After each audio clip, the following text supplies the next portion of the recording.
Hello everyone, welcome to ఐజెక్స్ hospital. నేను గత 6 నెలల దగ్గర నుండి మా మదర్కి ట్రీట్మెంట్ తీసుకుంటున్నాను నాగరాజు సార్ దగ్గర. మోకాలు నొప్పి గురించి అరిగిపోయి గుజ్జు కూడా లేకుండా స్టేజ్ ఉండే. ఇప్పుడు 6 నెలల తర్వాత రికవర్ అయిపోయింది, చాలా మట్టుకు రికవర్ అయింది. ఎక్స్రేలు తీసాము. తీసిన వాళ్ళు ఏం చెప్పారు? తీసిన వాళ్ళు కూడా చాలా మంచిగా గుజ్జు పట్టిందని చెప్పారు. బోన్ కూడా రికవరీ అయిందని చెప్పారు. బోన్ రికవర్ అయింది, గుజ్జు పట్టింది. దాని తర్వాత నేను హాస్పిటల్లో కూడా చూపించాను, వేరే ఇంగ్లీష్ హాస్పిటల్. ఎక్స్రేలు చూపించాను డాక్టర్ గారికి. డాక్టర్ గారు కూడా చెప్పారు గుజ్జు మంచిగా పట్టింది, ఇక్కడ వాడినరు, ట్రీట్మెంట్ ఎక్కడ తీసుకున్నారని నా దగ్గర ఇన్ఫర్మేషన్ తీసుకున్నారు డాక్టర్ గారు కూడా.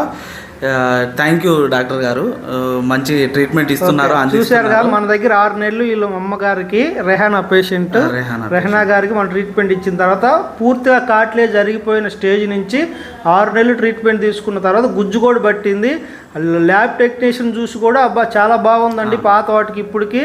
వేరే డాక్టర్ గారు కూడా ఎక్సలెంట్గా ఉందండి, అసలు ఎంత మార్పు వచ్చింది, అసలు ఎక్కడ ట్రీట్మెంట్ తీసుకుంటున్నారని ఆశ్చర్యపోయాడు అన్నారుగా. అది మీకు మంచి ఎక్స్రేలు కూడా లాస్ట్లో వీడియో వెనక వస్తాయి చూడండి. నేను మీ నాగరాజు.